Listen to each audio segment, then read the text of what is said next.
Bom dia, vamos começar hoje o nosso devocional com Deus, continuando aqui em Lucas capítulo 23, que diz assim: Jesus diante dos líderes romanos. Então todo o conselho e os principais líderes do povo judeu levantou-se e conduziu Jesus a Pilatos, e ali passaram a acusá-lo, alegando: encontramos este homem subvertendo a nossa nação, inclusive proibindo os pagamentos de impostos a César e dizendo que é o Messias, o rei. Diante disso, lhe interrogou Pilato: És tu o rei dos judeus? Replicou-lhe Jesus: De fato, é como dizes.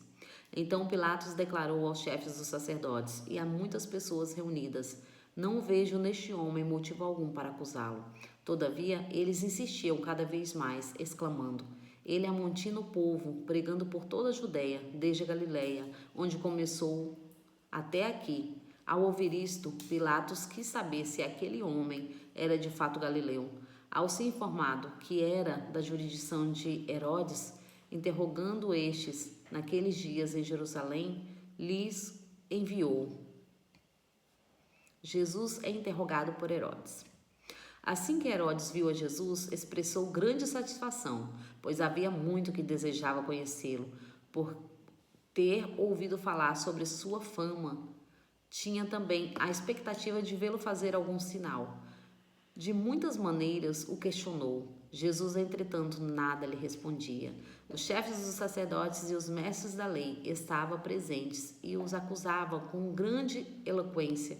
Porém, Herodes, assim como os seus soldados, acabavam por ridicularizá-lo e zombar dele, obrigando-os a vestir-se de uma capa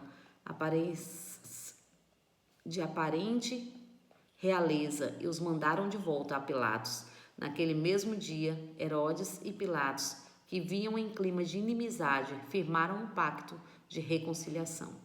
Amém, né? Aqui vai nos falar a palavra sobre Jesus diante dos líderes romanos, né? Primeiro Jesus ficou diante dos líderes judeus, dos líderes religiosos, né? Depois Jesus ficou perante romanos, os líderes romanos. E depois Jesus ficou perante Herodes. Então aqui Jesus foi ali em cada lugar, né? Eles, cada um, quiseram ver Jesus, quiseram acusar Jesus, né? Uns quiseram ver Jesus porque, como Herodes aqui, né, queria ver Jesus fazer algum milagre, porque ele tinha ouvido falar sobre Jesus. Então ele queria ver pessoalmente os milagres que Jesus fazia, né? Mas ele queria com curiosidade, né? E nós sabemos que a forma que Jesus faz milagres não é por curiosidade, né? Não é para se amostrar, não é para se vangloriar, mas é para honrar o nome de Deus, é para a cura dos necessitados, é para a cura dos enfermos, é para que haja milagre para honrar a Deus, não ele próprio. Jesus nunca quis honra para ele, né? Mas aqui neste momento eles prenderam a Jesus, eles levaram Jesus perante os romanos, os líderes romanos, né? E aqui Pilatos, que era o maioral ali, ele perguntou sobre o que eles estavam acusando a Jesus. E eles tentaram ali, os próprios judeus, né, os próprios líderes judeus, apresentaram que Jesus estava se identificando como o rei dos judeus. E aí Pilatos não, Herodes, né? Aliás, Pilatos pergunta para Jesus, né? És tu o rei dos judeus? E Jesus responde: tu o dizes, né? Então, Jesus não quis confirmar nada no sentido que não era necessário que acontecesse dessa maneira, mas Jesus foi como ovelha muda matadouro, né? Jesus nada tinha cometido, mas era necessário que tudo isso acontecesse. Mas tentaram também acusar Jesus, dizendo que ele proibia as pessoas de dar ali, né? Até esqueci agora o nome da palavra, mas os impostos. Eles proibiam Jesus de dar os impostos, mas eles queriam colocar na conta de Jesus, né, que Jesus estava proibindo de dar os impostos, mas não era verdade, porque Jesus, na verdade, nem precisava dar os impostos, né, porque ele também era daquele lugar.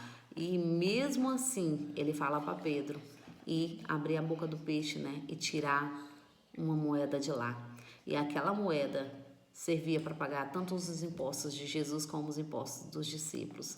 Então entenda bem, essa acusação era falsa também contra Jesus. Então aqui eles quiseram apresentar, então Pilatos ali, ele entendeu que nada, Jesus nada tinha, então era só por inveja. Pilatos sentiu que era por inveja, né? Que eles estavam querendo prender a Jesus, porque Jesus se reunia uma multidão em volta de Jesus. Jesus fazia milagres e maravilhas. Jesus era o que muitos lugares paravam para ver Jesus. As pessoas paravam para ouvir sobre as palavras que Jesus dava. As pessoas seguiam a Jesus, então ele estava tendo muitos seguidores e talvez os templos, talvez aquele lugar estava começando a ficar vazio, porque eles acharam em Jesus tudo o que eles precisavam. Eles acharam em Jesus tudo o que eles precisavam. Eles queriam estar próximo de Jesus. As pessoas queriam estar próximas de Jesus, né? Queriam estar perto de Jesus, tanto pelo milagre como por sentir a forma que Jesus falava, o amor de Deus em Jesus. Então eles queriam estar ali com Jesus, né? E aqui Pilatos conduz Jesus a Herodes. Mas Herodes queriam também ver milagres e maravilha. Ele achava que era um tipo de mágica que Jesus estava fazendo, né? Então ele queria que Jesus fizesse para ele ver na frente dele. Mas Jesus, como ovelha muda ao matadouro, ficou calado. Nada falou. Então Herodes mandou de volta. Não, manda de volta. Quem vai julgar é ele. Mandou que Pilatos julgasse a Jesus. Mas nós temos que entender que tudo isso foi necessário. Tudo isso foi necessário, porque era necessário que se cumprisse na vida de Jesus.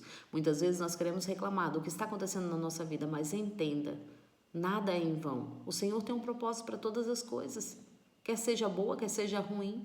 O Senhor tem um propósito. O propósito talvez muitas vezes é mudar o nosso ponto de vista, muitas vezes é mudar o nosso coração, é transformar as nossas vidas, né?